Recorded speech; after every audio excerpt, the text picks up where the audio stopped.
A true soldier fights not because he hates what is in front of him, but because he loves what is behind him. Jai Hind.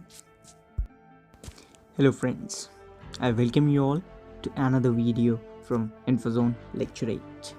Hoping that you all guys are doing great and doing good. So with that note, we are going to start today's topic, and the topic that is recently going on in the air, and that is the conflict between Israel and Palestine. So as we move on, we are going to talk about what has been the history of conflict between Israel and Palestine. And to start with that, the conflict between Israel and Palestine can be dated back to the 20th century. It all started with the movement of Jews into the state of Arab Muslims. Arab Muslims, that is Palestine. Okay? So basically what happened after First World War, you all know that Germany was defeated. So it was forced to pay heavy taxes, and it was humiliated very badly by the Allied forces. And ultimately, in 1993, Hitler rose to power along with the Nazi Party. And to tell you all, the reign of Hitler was from 1933 to 1945. And during these terms, large number of concentration camps operated across Germany, giving innumerable deaths to the Jews. The Jews, fed up by the persecution and along with the support of Britain, fled into the state of Arab Muslims. Slowly, as the march continues, within no time, the Jews outnumbered the Arab Muslims in their own state. It means that population of Jews increased drastically. So they were in majority by 1947. And this Jewish state in 1947 established themselves as Israel.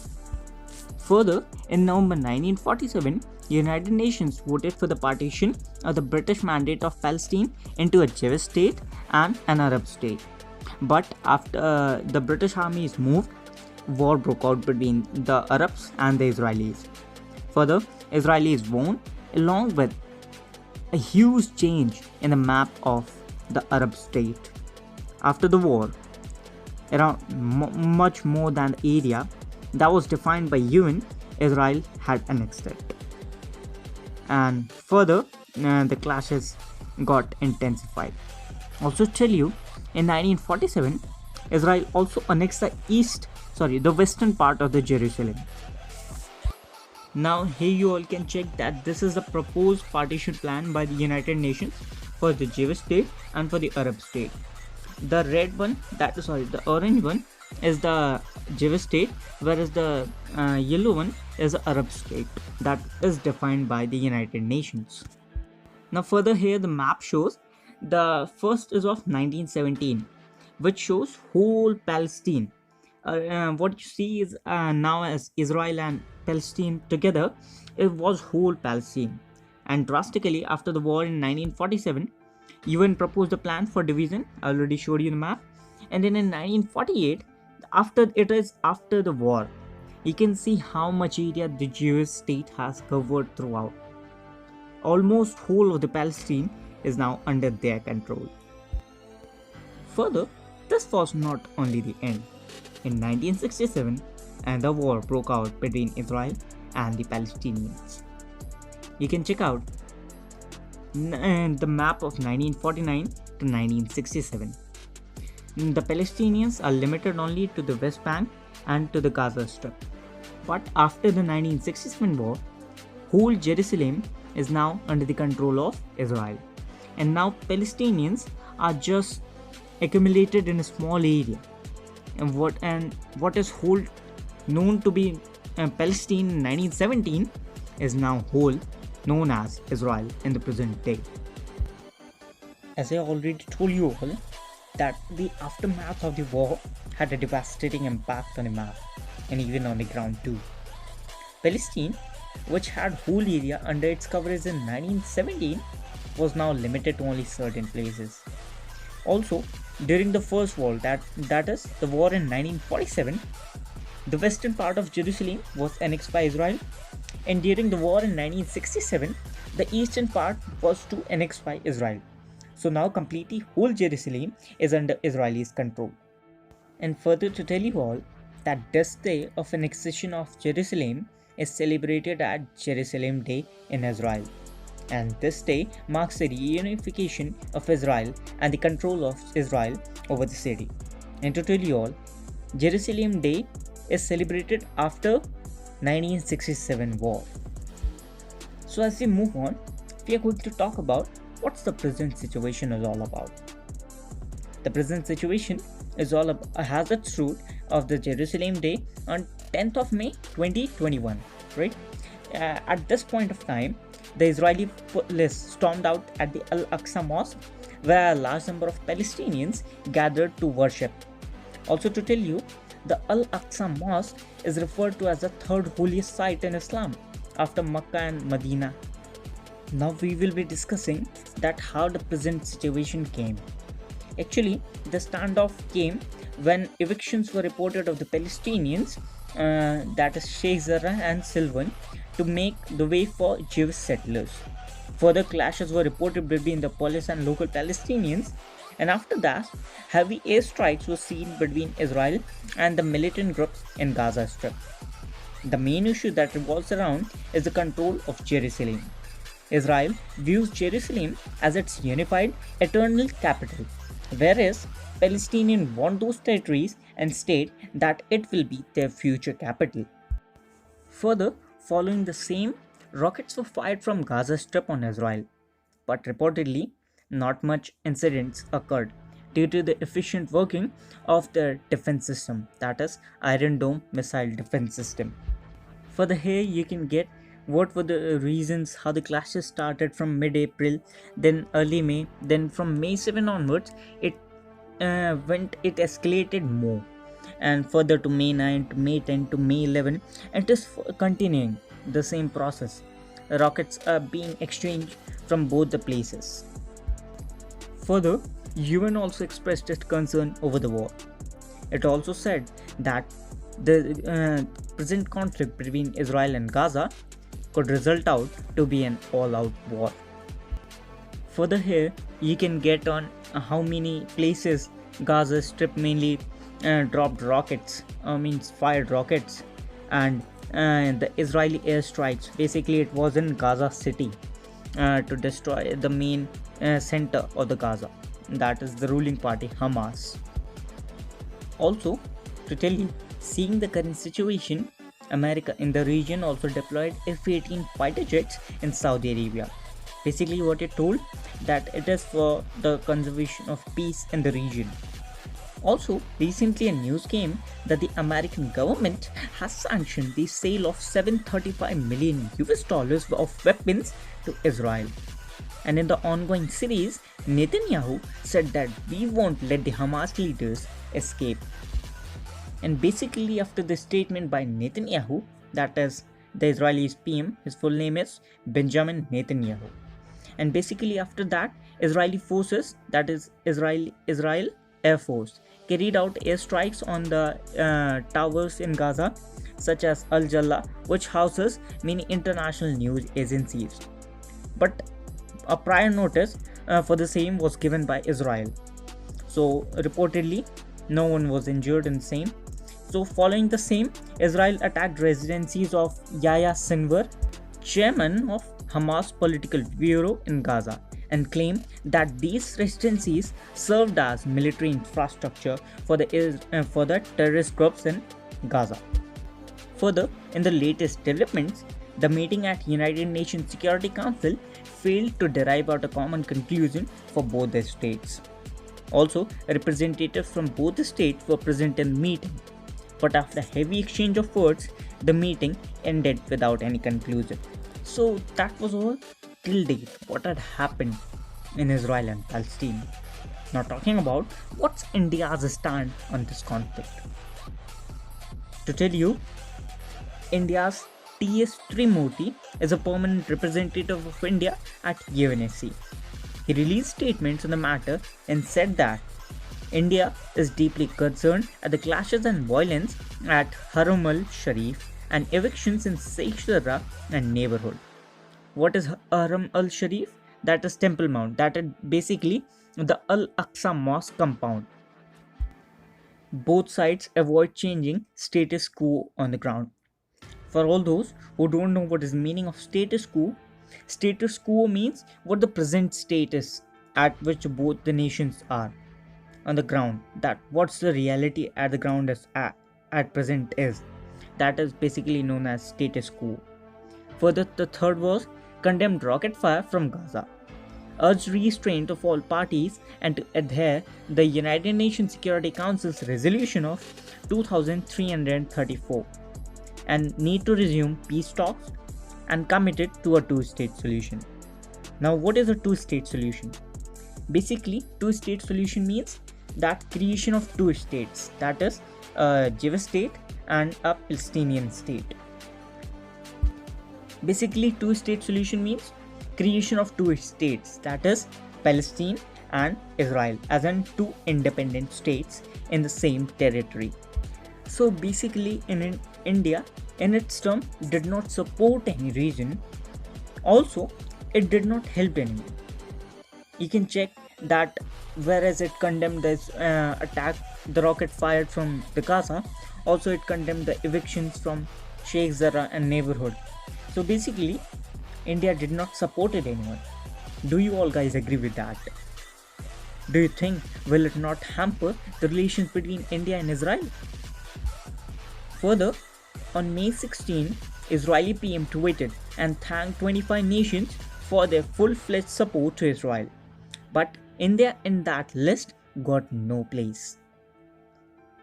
Do you all guys think that it might be the fact that India did not support Israel? Or what could be the reasons? Please do mention out in the comments below.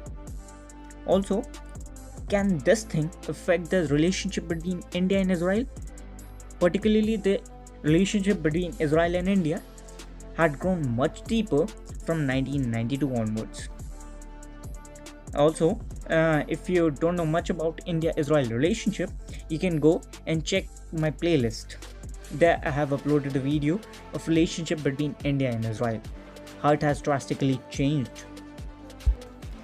Following the same series, protests were reported in support and in against Israel. Also in JNK, 21 people were arrested for anti-Israel protests, but police said that they were all under preventive detention.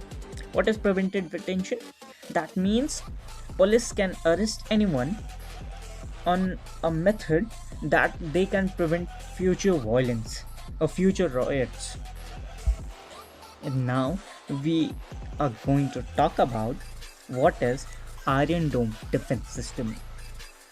Basically, here you can check out that a rocket has been fired from Gaza, but that rocket is being busted out by a three management system. That is, first the radar detection unit, second that is battle management and control, and third is the missile firing unit. Particularly, this Iron Dome defense structure targets vertically to the missiles. Now, where it is sad as Iron Dome, because when you just look at it is like in a curve shape, right? So it basically covers Israel in a type of cup, and you can just see that an inverted cup is placed over Israel, which is protecting them from all the threats, all the external threats. Basically, what is the function of radar? It can detect around 1,000 separate targets at a time. The second one, that is the control center, it assesses threat, ignores rocket aimed at unpopulated areas. This is the main highlighted function of the system, that if a rocket which is going to on a barren place and it is not merely damaging the infrastructure, then it will not touch that rocket. The third one in the systems are the launchers. They can fire each, and these missiles are fitted with Tamir interceptor, which have a length of around 3 meters, weighs around 90 kg, and the cost per unit is around $80,000. Further, the Iron Dome relies on a system of radars and analysis to determine whether an incoming rocket is a threat to an infrastructure or a populated area. Officials also claim that the success rate of the system is around 90%. Means, if 100 rockets are fired from a place on Israel, it can detect around 90 targets and can burst them out in the air. Also, the system doesn't act on the targets that do not harm the nation's property or the public people. So my dear friends, that was all about the present Israel-Palestine conflict.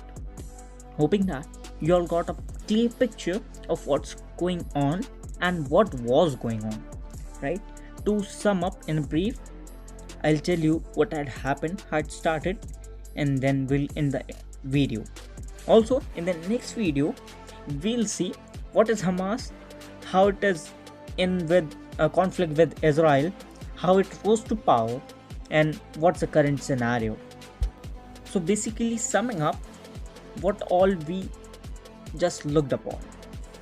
Actually, it was in the 20th century, right? During the time of 1933 to 1945. It was the time after the First World War. Germany was defeated by the Allied forces. They were humiliated and they were forced to pay heavy taxes, right? Then after that, in 1933, Hitler rose to power, and then basically from 1933 to 45, that is 1945, large number of concentration camps were opened, and where Jews were given innumerable deaths.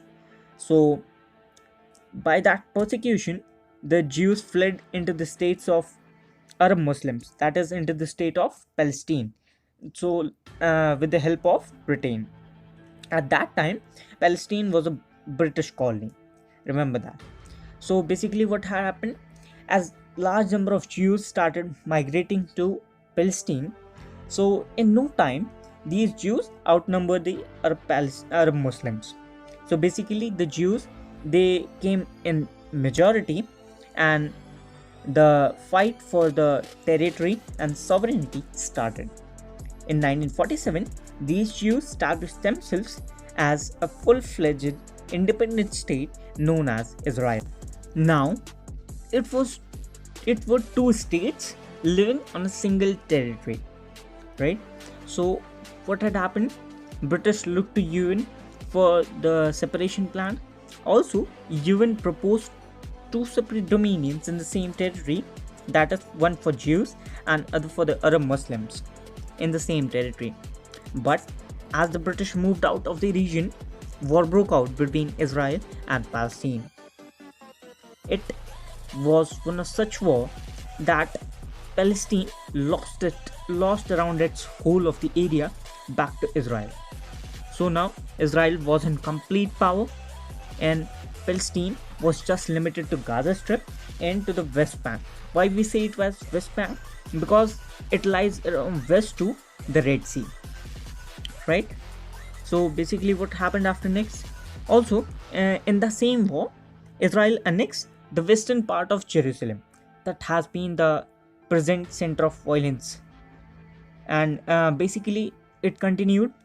Then in 1967, another war happened, and now the whole Jerusalem is under British control, and the Palestinians are just limited to Gaza Strip and some small regions in the west side, what we say it as in the Western Bank side. Now what's the present state of conflict? The conflict started on Jerusalem Day.